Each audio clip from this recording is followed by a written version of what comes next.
Televidentes, nuevamente bienvenidos en el set de Pasto Noticias. El agradecimiento especial a la magíster Lorena Mesías Buccelli, directora de Pasto Noticias Televisión, y al doctor Carlos Solarte Portilla, rector de nuestra Universidad de Nariño, por el apoyo brindado a los medios de comunicación. Como les habíamos dicho en el programa anterior, tenemos el gusto de continuar con nuestro invitado muy especial, el doctor Alejandro Felipe Sánchez Cerón, que es un abogado penalista y que, para quienes no nos hayan podido seguir en el primer programa, tomó la licencia para leer parte de su hoja de vida.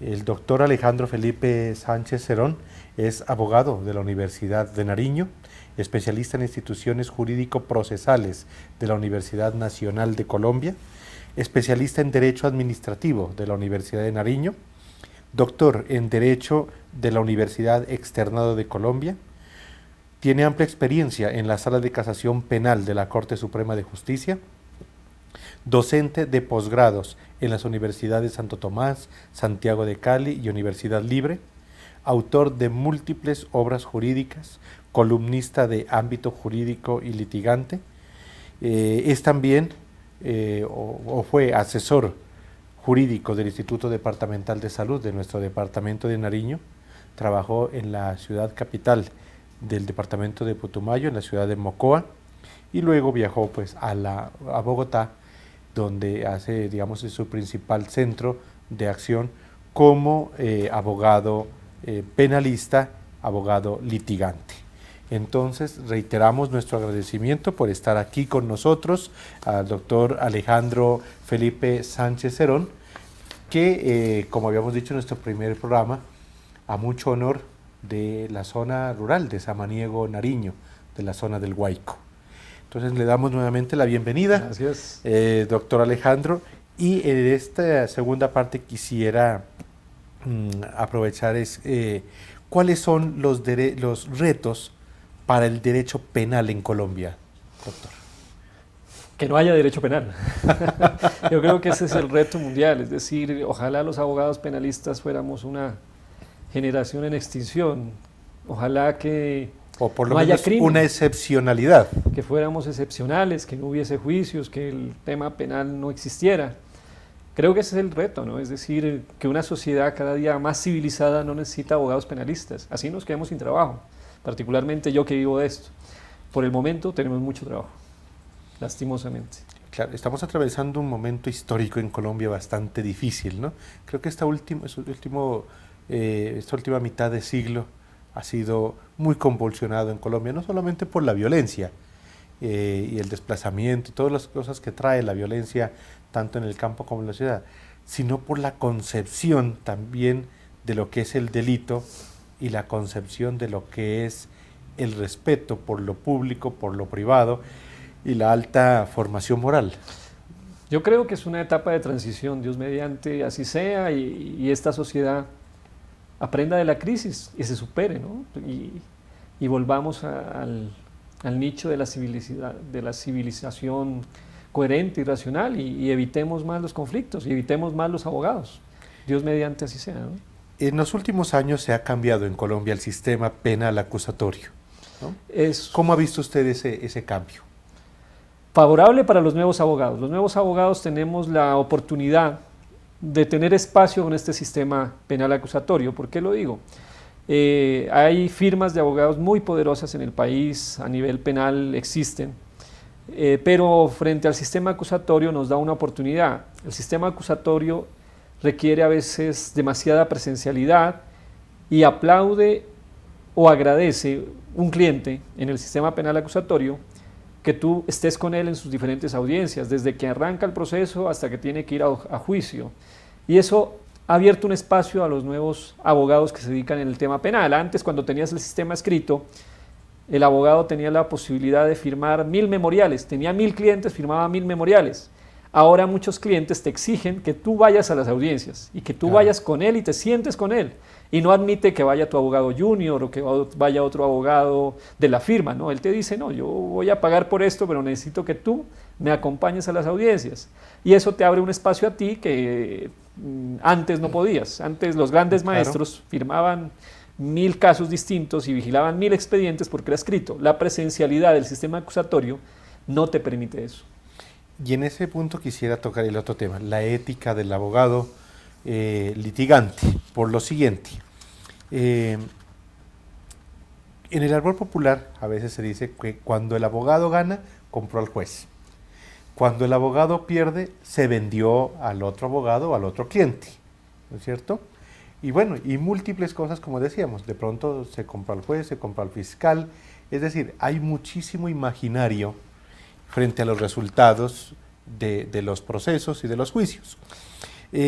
Para usted, ¿hasta dónde va, ¿sí?, la formación y el ejercicio de la ética en los casos del derecho penal?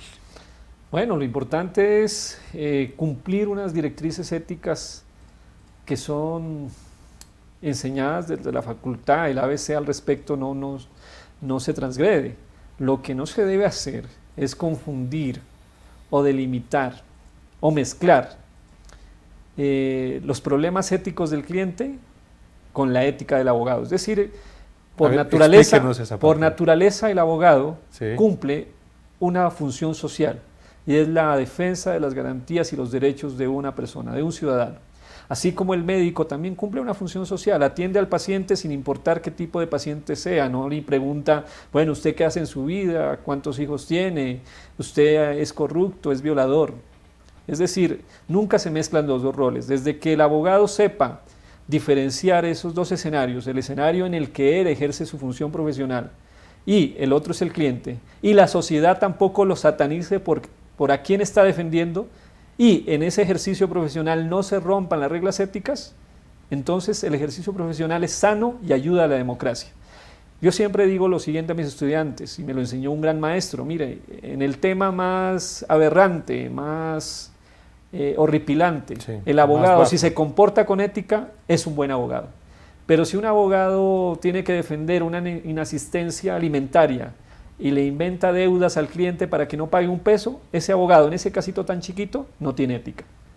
Ya, perfecto. Un ejemplo muy claro y con la dinámica, ¿no?, que tiene cada uno de los dos casos. Dentro de esa parte, entonces, usted en la formación, usted como docente y ya como exalumno de nuestra universidad, ¿qué le recomienda, por ejemplo, a un estudiante que quiera dedicarse, que esté en formación y quiera dedicarse luego al derecho penal? ¿Qué recomendaciones le daría en cuanto a la formación en derecho como tal y en la parte ética y profesional? Mi recomendación al respecto es, en este momento, el acceso a la información está al alcance de todos. Antes, cuando yo estudiaba, una sentencia primero llegaba a Bogotá y después terminaba en la biblioteca de la Universidad de Nariño y era peleada, es decir, había un solo cuaderno de jurisprudencias actuales. Yo prestaba libros en la Universidad de Nariño, me gané mi plata de monitor de biblioteca y recuerdo que cuando llegaban los folletos de legis, de las sentencias, eran peleados. Ahora ese no es el problema, y es más, yo puedo pensar que en la región hay más facilidad de acceso porque tienes más tiempo para estar actualizado. En Bogotá un abogado está muy ocupado, entonces actualizarse le cuesta. Al de la región a veces se le facilita más. ¿Qué pienso yo en este momento? Mira, hay una palabra que repito constantemente, es la palabra metodología. En este momento, si tú aplicas la metodología correcta a todo lo que haces, puedes tener resultados. Si tú eres disciplinado y tienes metodología, puedes encontrar resultados en lo que te quieras desempeñar. Hay un gran potencial en los abogados pastuzos que yo no lo he encontrado en Bogotá. El abogado pastuso es un abogado talentoso, es un abogado inteligente, estudioso, disciplinado. Siempre ha sido mi sueño que más abogados pastuzos llegaran a grandes cargos y a grandes puestos. También es un sueño para mí que también los abogados pastuzos se desempeñaran más en el sector privado, que es donde yo estoy incursionando, hago mis pasitos. Precisamente esa era una de las preguntas que le iba a hacer. Dentro de lo que es el ejercicio del derecho ya, el ejercicio profesional del derecho, nosotros en Nariño nos hemos caracterizado por escalar a grandes cargos, grandes dignidades en la rama judicial. Es decir, nos dedicamos a la rama a ser jueces, a ser procuradores, a ser magistrados de las altas cortes. Y usted maneja, digamos, no es la contraparte, pero sí esa parte complementaria que es el litigio. ¿Por qué? ¿Cuáles serían? ¿Por qué debería dedicarse también a esa parte nuestros futuros egresados? ¿Y cuáles son las ventajas que tiene el litigio como tal? Bueno, yo te cuento una experiencia muy personal, muy humana que yo tuve. Y es que yo llego a trabajar, yo salí, egresé, trabajé un tiempo aquí independiente. A los 5 años recibo una llamada del doctor Mauro Solarte Portilla, Ya. que había sido designado magistrado de la Sala Penal de la Corte Suprema de Justicia. El doctor Mauro Solarte, pues es una de nuestras glorias en derecho y es uno de los hombres que ha hecho grande también el nombre de la Universidad de Nariño, es egresado de acá. Sí, señor. Él además es hermano del nuestro señor rector de la Universidad de Nariño. Y él me llama y yo abandono lo que tenía acá y dije, bueno, experimentemos a trabajar en la Corte Suprema y a tener esa experiencia. Fue muy bonita, fue muy linda.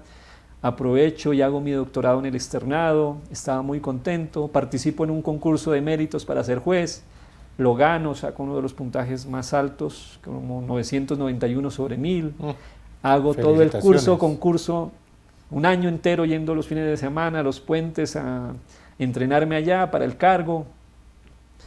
Y la anécdota es que cuando ya tenía que escoger y ir a la entrevista, yo me acordé de mi mamá.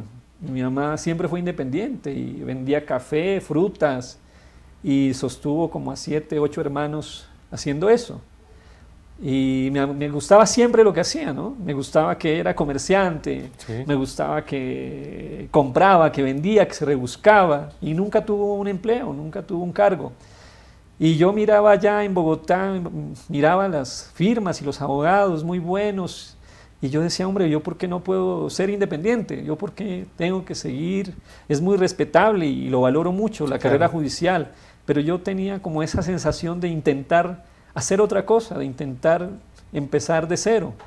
Así que ese día tomé café y cuando me di cuenta ya se me había pasado la hora en la entrevista y no fui a la entrevista y era el último paso para asumir en propiedad el cargo. Y tomé esa decisión, después renuncié a la corte, ahorré una plata y sobreviví, como le digo a la gente, 6 meses comiendo cereal, porque no llegan los casos, es muy difícil, claro. No es fácil, se aguanta hambre, se aguantan decepciones, no entra nada al principio y la plata escasea y sientes que vas a tirar la toalla, que vas a tener que ir a buscar un cargo. Oficina, sostener todo eso. Es muy difícil, es decir, esto no es fácil y arrancar no es fácil. Y me costó mucho y ya casi iba a tirar la toalla cuando ya llegó el primer cliente y el primer casito bueno, y bueno, nos fue bien, y después otro caso, y después ya llegó otro y otro cliente, y le dimos esa oportunidad a la independencia y al sector privado. Yo sé que la universidad pública y la Universidad de Nariño sacan excelentes egresados, y la mayoría se vinculan y ganan concursos. Yo escogí esta opción y a la gente que quiera también, con el talento que tienen, le podría decir, hombre, también si quieren, escójanla. No es fácil porque no entra un sueldo, no entra un salario, pero después con el tiempo puede ser mejor, ¿no? ¿Cree usted entonces que como muestra de su caso de vida, y para los que quisieran dedicarse al litigio, una de las premisas es ser perseverante, ¿no? Ser constante en lo que estarse actualizando, pero también tener claro que la disciplina tarde o temprano supera la inteligencia y el talento? Eso es un dicho que ahora está de moda y es cierto, es decir, se sufre mucho, es decir, cuando arrancas y no tienes los recursos, no tienes los medios, la independencia de arranque es muy dura, es muy dura. No es tan fácil como tener tu sueldo mensual y ganarte una platica que sabes que llega fija. Acá a veces, cuando yo arranqué, pasaban 4 o 5 meses, no entraba un peso. Y ya el arriendo te comía, los pagos, las deudas. Pero obviamente sabes que tienes algo, y sabes que tienes talento, y sabes que tienes disciplina. Lo único que necesitas es la oportunidad. Si te dan la oportunidad, ya te muestras, y cuando te muestras, esa oportunidad viene con otra, y esa persona a quien te le mostraste te recomienda con otra, y esa persona te recomienda con otra, y empiezas a abrirte un camino. En mi caso pues está empezando y es pequeño, y además vivo muy tranquilo con él y muy feliz. No tengo otra aspiración sino seguir siendo abogado muy personalizado, no quiero crecer más de lo de lo que no puedo manejar ni controlar, y me siento como muy contento con eso. Al PhD Alejandro Felipe Sánchez Cerón, ¿qué le queda en este momento? ¿Sí? ¿Cuál es la principal enseñanza que usted la mantiene viva todavía de lo que fue su lugar donde nació, allá en la zona rural de Samaniego? Hombre, lo que me queda es pensar que hay tanto talento y tantas personas allá que pueden salir adelante como yo lo hice, que es como un sueño, ¿no? Decir, ¿cómo hacemos para que tantos talentos que están no solamente donde yo me crié, sino en todas las regiones campesinas puedan seguir adelante? Es decir, me queda el recuerdo de haber sido muy feliz allá, amo mucho mi pueblo, y me queda también ese deseo constante por hacer algo por ellos, porque pudieran hacer lo que yo hice, porque pudieran salir, estudiar, educarse, tener una empresa y salir adelante. Eso es un sueño que tengo, y también me quedaba, por ejemplo, acá volver a mi universidad. Yo desde que egresé no volví, y qué rico pues regresar y tener la oportunidad de hablar con ustedes y de expresarme para todos los que son de la Universidad de Nariño, y de expresarles el honor y el orgullo que siento de regresar acá. Ya para cerrar nuestro programa, para finalizar, doctor Alejandro Felipe Sánchez Cerón, usted es enfático al afirmar, ¿no?, que se debe optimizar, ¿no?, los estilos de enseñanza para formar más y mejor a los estudiantes, porque el estudiante es capaz, ¿no? Aquí usted mismo dice, es muy bueno, es muy talentoso, ¿no?, pero también hay una parte que debe poner el estudiante, ¿no es cierto? Sabemos, pues, algunos abogados que son formadores de otros abogados dicen, bueno, yo puedo dar, tal vez coloquialmente les digo, bueno, yo puedo dar mucho alimento, pero si no hay hambre, es difícil. No. ¿Usted cómo lo ve esas premisas?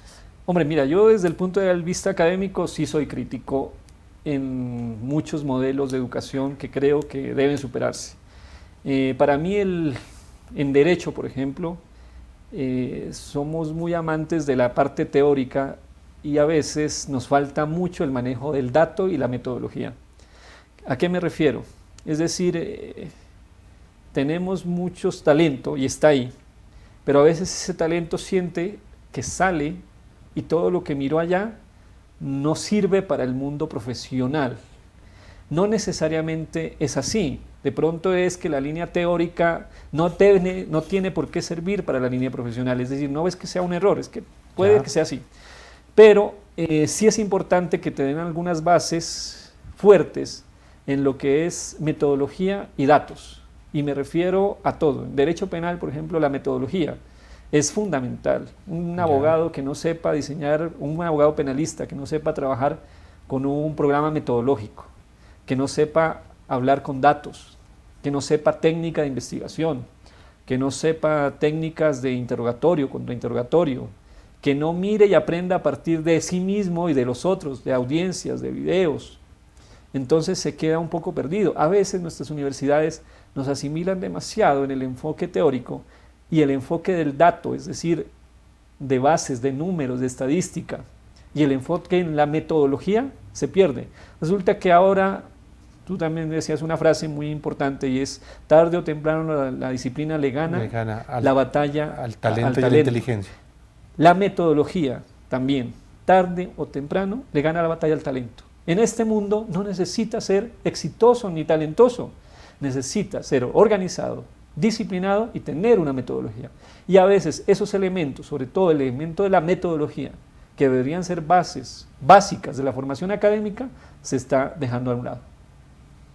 Bueno, entonces, mi apreciado doctor Alejandro Felipe Sánchez, le agradecemos muchísimo que haya podido conversar estos dos programas con nosotros.